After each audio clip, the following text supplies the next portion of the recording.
Hello. तो अभी recently supreme court ने जो हरीश राणा है इनको अलाउ किया है पेसिव यूथनेशिया के लिए।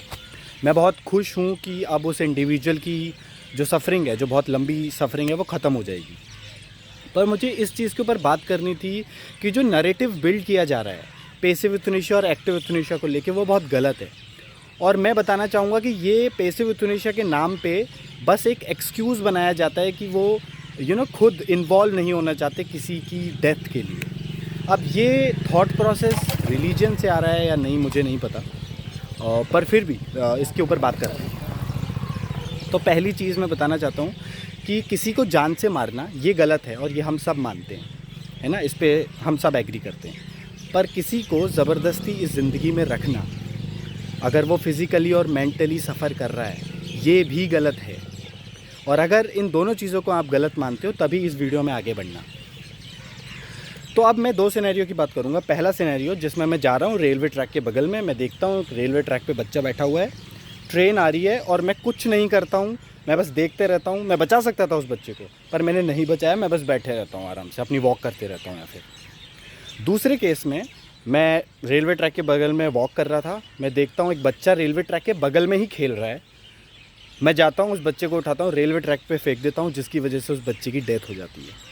इन दोनों ही केसेस में मैं इक्वली रिस्पॉन्सिबल हूँ, क्योंकि पहले केस में भले ही मैंने कुछ ना किया हो, पर मैं बहुत ईजिली उस बच्चे को बचा सकता था, मैंने नहीं बचाया, मैंने पेसिव रहने का डिसीजन लिया। वहीं दूसरे केस में मैंने एक्टिवली उस बच्चे को उठाया और रेलवे ट्रैक पे फेंका।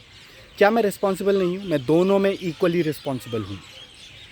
तो जब ये कहा जाता है कि हम सिर्फ विड्रॉ कर लेंगे उसका लाइफ सपोर्ट, हम उसको नेचुरल डेथ मरने दे रहे हैं, तो ये बस जुमला है, कुछ नहीं है। और तुम बस इन्वॉल्व नहीं होना चाह रहे उस इंसान की सफरिंग को ख़त्म करने में, ठीक है। और पेसिव यूथनेशिया और एक्टिव यूथनेशिया में इतना ही डिफरेंस है कि एक्टिव यूथनेशिया में तुम डेलिबरेटली कुछ ड्रग इंजेक्ट करते हो उसकी बॉडी में, जिसकी वजह से वो पेनलेसली आराम से मर जाता है, अपनी सफरिंग ख़त्म हो जाती है उसकी।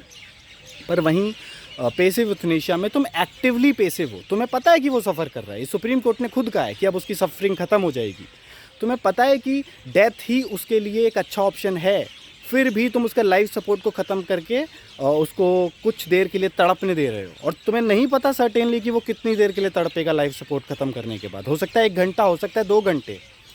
तो जब तुम्हें पता है, इन सब चीज़ों की अवेयरनेस है, तब भी तुम ये डिसीजन ले रहे हो कि हम सिर्फ लाइफ सपोर्ट ख़त्म कर देंगे, हम डेलिबरेटली इंजेक्ट नहीं करेंगे कोई लीथल ड्रग उसकी बॉडी में, तो ये गलत हुआ, ठीक है। मैं मानता हूँ कि ये बहुत अच्छी बात है कि इन चीज़ों के ऊपर बात शुरू हो रही है, यूथनेशिया की बात शुरू हो रही है, पर हमें बहुत आगे जाना है, हमें बहुत लिबरल होना पड़ेगा, इन चीज़ों को सोचना पड़ेगा। 800 करोड़ की पॉपुलेशन है इस दुनिया में, अगर 1000-2000 लोग भी ऐसे हैं जो बहुत सफ़र कर रहे हैं, अपनी ज़िंदगी को खुद वॉलंटरीली छोड़ना चाहते हैं, तो उन्हें अलाउ किया जाना चाहिए जाने के लिए, कोई फ़र्क नहीं पड़ेगा पॉपुलेशन में इस दुनिया की, ठीक है। और पहली बात तो इतना इजी नहीं होता कि कोई डिसीजन ले रहा है मुझे मरना है। अक्सर लोग कहते हैं मुझे कि फिर तो लोग मरने लग जाएंगे अगर राइट टू डाई आ गया, तो नहीं होने वाला है ऐसा, क्योंकि मरने का डिसीजन बहुत मुश्किल होता है। हो सकता है सडनली किसी के साथ कुछ बहुत बुरा हुआ हो और वो एक ऐसा स्टेप उठा ले, हमें उन लोगों को समझाना चाहिए कि ज़िंदगी जियो, ज़िंदगी बहुत खूबसूरत हो सकती है। पर कुछ लोग ऐसे हैं जिनका ये कांस्टेंट थॉट है, क्योंकि वो बहुत ज़्यादा सफ़र कर रहे हैं अपनी ज़िंदगी में, बहुत ज़्यादा पेन में हैं, तो उनको जाने दिया जाना चाहिए। तो जो नैरेटिव बिल्ड किया जा रहा है, इसके चक्कर में बिल्कुल मत फंसना और अपने ओपिनियन फॉर्म करो। न्यूट्रल रहने की कोई ज़रूरत नहीं है, क्योंकि जो न्यूट्रल होता है वो बेसिकली बस ये कह रहा होता है कि मुझे इससे कोई लेना देना नहीं है। और अगर आपको लेना देना नहीं है तो इवेंचुअली ये चीज़ आपको जाके अफेक्ट करेगी।